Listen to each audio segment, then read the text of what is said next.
Everyone on Twitter told me Shedeur Sanders was the worst quarterback of all time. So I thought it would be good to listen to what a Hall of Famer thought about his first time getting some reps. So we're going to watch a little bit of Kurt Warner's breakdown, the tape from this, and anticipation for Shedeur Sanders getting his first official NFL start. Let's hear it, old big Kurt. Inside, so I'm just kind of guessing on the particular concept because each one happens in a different window, so that makes it a little harder. But a lot of times when a team puts a guy over the ball, they teach guys to read it first, and the Mike linebacker got depth here. And so, right, you see the reaction right there, okay? So he gets the reaction, and that's where the end comes open. But plenty of space here that I think if that's your first read, you come back and you put it on your guy right now. Nice decision. Good start here for Shedeur. Just getting the ball out of his hands and getting some completions.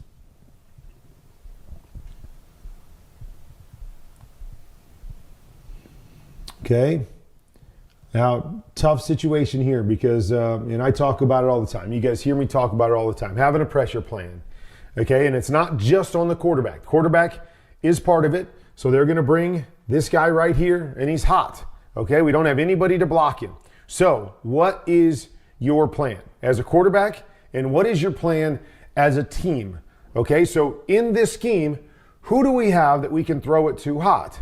Okay, and so 99% of the time you want that to be to the side of the blitz. Now they're going to bring a shallow here backside, which I've used at times as my hot. I don't like to do it because you never know what's back there. You want to try to hit the void that the defense is giving you by blitzing. So that's why you like to keep the pressure in front of you. You like to see that void. You like to get it out in front of you. So I don't really like the shallow. So with that being said, we're going to watch these guys come off. Okay, so what I'm always watching is when these guys come off here, okay, all eyes are down the field. No eyes back to the quarterback. So none of these guys are available right here for the quarterback to throw it to him. Okay, so I'm not really sure the front side concept either. Like I don't really know what we're doing right here. What we're trying to do. And then whatever we're trying to do, we're bringing the shallow back here. But you notice nobody looks to the front side. So and I'm going to let Kurt keep going, but I just find it interesting that, someone who's, played quarterback at a high level, done it for a long time, the first thing that he sees out of the wide receivers is he can't even identify what we're doing, right? Are we doing a dagger here? What's the concept? What's the layering of these routes? Every route is supposed to be very intentional, right? Whether it's putting defenders in certain conflict, whether it's giving answers to a young quarterback for a pressure. And right here, if I can't even readily identify what's going on, I mean, how do you think that a rookie's going to be able to do that? But okay, good point, Kurt. You have to ask, okay, what is Shedeur supposed to do with the football? What is the answer for him right here? Is it get back to the shallow? Okay, again, very, very tough. Was somebody supposed to look and didn't look? Makes it tough as well. And sometimes the best decision for a quarterback is just to throw it away. Instead of taking a sack, knowing that there's nothing available, know where your quick throws are. Either throw it into the ground right here or try to find your shallow. And if you can't find him, throw it into the ground right there and know that's how you save a play. So that's one thing I think Shedeur has to get better at is always wanting to try to make the extra play and hold on to the football, which has led to a lot of sacks for him. This is another step that he needs to take. They bring pressure. Yes, I want to have an answer because it looks like he's looking out there to go, okay, I want to throw it quick. I know a guy's free. I want to get it out of my hands. And I don't know what's going on up top, if they messed up the combination, if somebody's supposed to look or whatever it was. But in this particular case, we got to just throw this away. We got to just find a way to get this ball out of our hands right here, knowing we've got a free hitter and save that extra yardage and break straight down. But I think more than anything here, that's nitpicky stuff with those two things. That's a corner that whether he's reading the quarterback or he's just choosing to squat on this, he squats, and he makes a nice play. Yeah, breaks on it quick. Okay. More double mug here. Woof. There's the pick. All right, this is the interception right here. And so I'm not really sure what he saw right here. Again, we've got a free hitter coming on him, which should be picked up.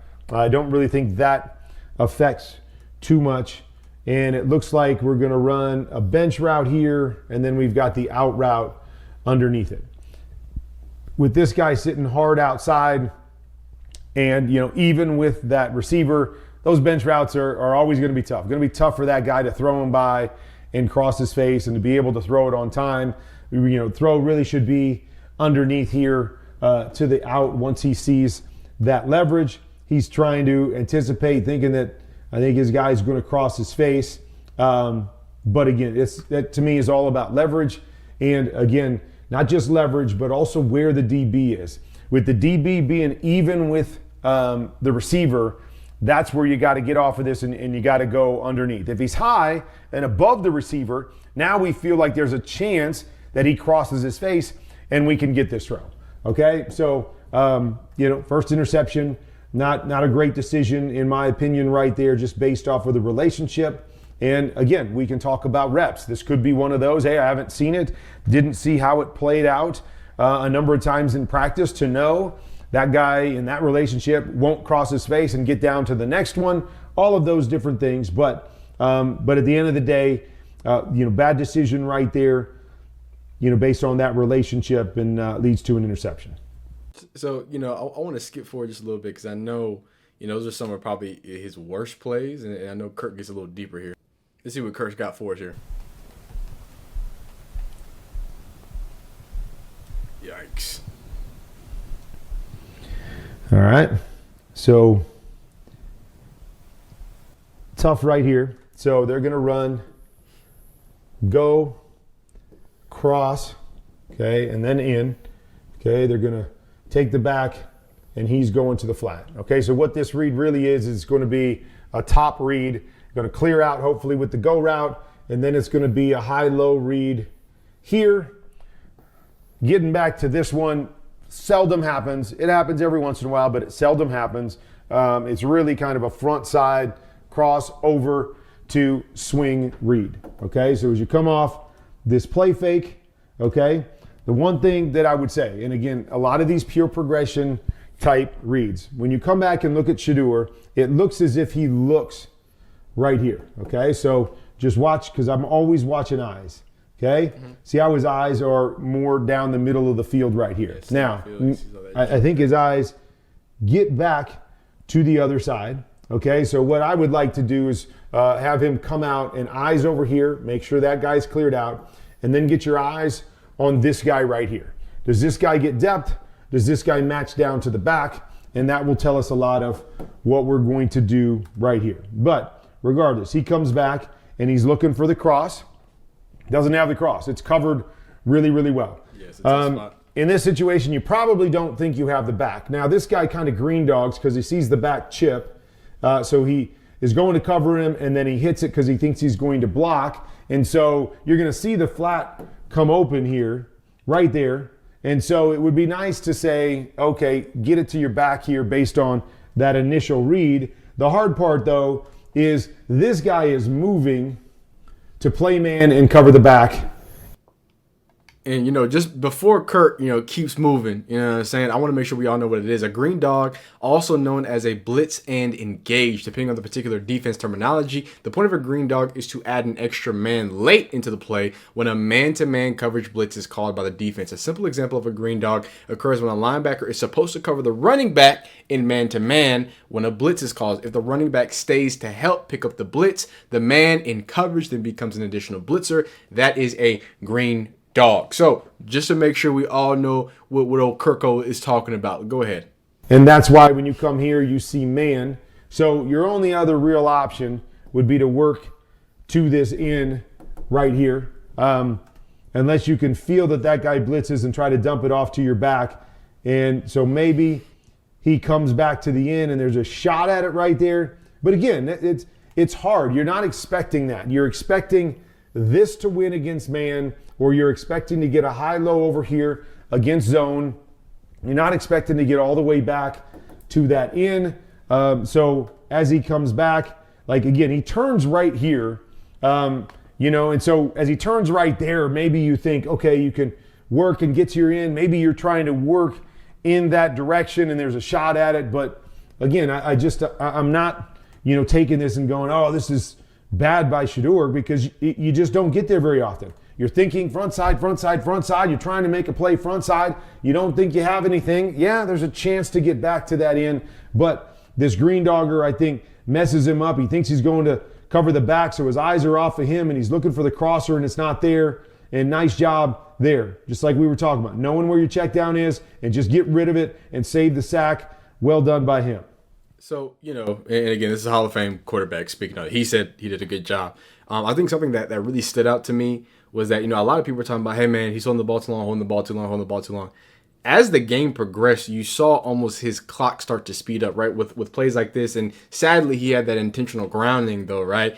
But, you can see him figuring it out and figuring it out and figuring it out. And to the point that, and let's talk about it. Let's talk about the big throw. This was his throw of the day. See what Kurt Warner thought about this whole situation here. Double seam combination. Okay, so it's seam,